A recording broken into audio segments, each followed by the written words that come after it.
Have you ever felt completely trapped? Like you're standing at the edge of a vast, uncrossable ocean with nowhere to turn. Maybe it's a mountain of debt, a frightening diagnosis, or a loneliness that feels suffocating. You look behind you, and the problems you're running from are closing in fast. It feels like there's no way out, no path forward. You're not alone in feeling this way. In fact, one of the most powerful stories ever told begins in this exact place of desperation. A story that shows us, even when we see no way, a way can be made.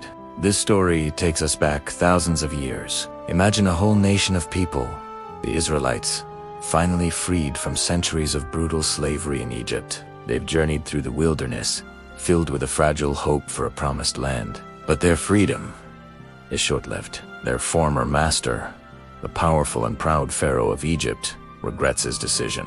His heart hardens, and consumed by fury, he rallies his entire army, his elite soldiers, and his deadliest war machines. The chariots do chase them down and drag them back into bondage. The Israelites travel until they can go no further. Before them lies the vast, impassable expanse of the Red Sea. They are cornered. There's water in front of them and a desert landscape all around. Then, a lookout spots a cloud of dust on the horizon. It's growing larger, closer. Panic ripples through the crowd of men, women, and children. The terrifying sound of horses' hooves and the rumble of chariot wheels fills the air. It's Pharaoh's army, coming for them. The hope they had just moments before evaporates, replaced by sheer terror. They cry out, their voices filled with despair. Was it because there were no graves in Egypt that you brought us to the desert to die? They look at their leader, Moses, with accusation and fear. They are trapped between the devil and the deep blue sea. Quite literally. It is the definition of an impossible situation. In this moment of absolute chaos, with an entire nation panicking around him, one man stands firm. Moses. He's an old man, weathered by the sun and the weight of his mission, but his eyes hold a steady, unshakable resolve. He doesn't have a military strategy or an engineering solution. He has something far more powerful. Faith. He turns to the terrified people and says, "Do not be afraid. Stand firm, and you will see the deliverance the Lord will bring you today. The Egyptians you see today, you will never see again. The Lord will fight for you. You need only to be still." Imagine the courage it took to say those words, to tell people to be still when every instinct is screaming to run, to fight, to do something, anything. But Moses' confidence wasn't in himself, it was in God.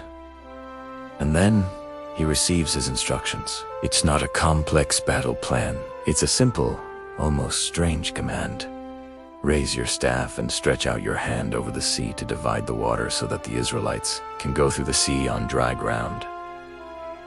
Moses obeys. He walks to the edge of the water, lifts his wooden staff, and stretches his hand out over the churning waves. What happens next is a miracle that defies all logic and expectation. A mighty east wind begins to blow. It's not just a breeze. It's a powerful, howling gale that rages all through the night. Slowly, miraculously, the waters of the Red Sea begin to part. They don't just recede. They pull back, piling up on either side like two colossal, liquid walls. Where there was once an impassable sea, there is now a wide, dry path, stretching all the way to the other side. The seabed, once soaked and muddy, is now firm ground. Can you imagine the scene? The Israelites, who moments ago were preparing to die, now stare in stunned silence. Their fear turns to awe. This isn't just an escape. It's a display of divine power on an epic scale. Hesitantly at first, and then with growing confidence, they step onto the path. Men, women, children, and their livestock walk between the towering walls of water. The same sea that was their barrier is now their fortress, protecting them on their journey to freedom. As the last of the Israelites reaches the far shore, the Egyptian army, blinded by their rage and arrogance, doesn't hesitate. Pharaoh sees the path and orders his chariots to charge forward, right into the heart of the parted sea. They are confident in their own strength, their horses, and their weapons. They are certain they can catch their former slaves, but they have entered a domain where their power means nothing. Once the entire army is on the seabed, caught between the walls of water. Moses receives another command. Stretch out your hand over the sea, so that the waters may flow back over the Egyptians and their chariots and horsemen. Once again, Moses obeys. He stretches his hand out over the sea. The moment he does, the laws of nature are restored. The massive walls of water, held back by a miracle, collapse. A torrent of water crashes down with unimaginable force. The entire Egyptian army, the chariots, the soldiers, the horses, engulfed. The pride of Egypt, the most powerful military force in the world at the time, is completely and utterly destroyed. Not one of them survives. On the other side, the Israelites watch, safe and free, as the sea washes the bodies of their enemies onto the shore. They have just witnessed the impossible. This incredible story is so much more than just a historical account. It has a timeless lesson for every single one of us facing our own Red Sea moments. The first lesson is about faith over fear. The situation the Israelites faced was objectively hopeless. Logic said they were doomed. But faith offers a different perspective. It's the belief that even when we can't see a way, a higher power can. Moses' instruction to be still is profound. In our moments of panic, our first instinct is to scramble and try to fix things ourselves, often making it worse. Sometimes, the most powerful thing we can do is to be still and trust that God will fight for us. His power is limitless, and our impossibilities are nothing to him. The second lesson is about divine timing. The miracle didn't happen the instant the Israelites started to panic. It took a whole night for the wind to part the sea.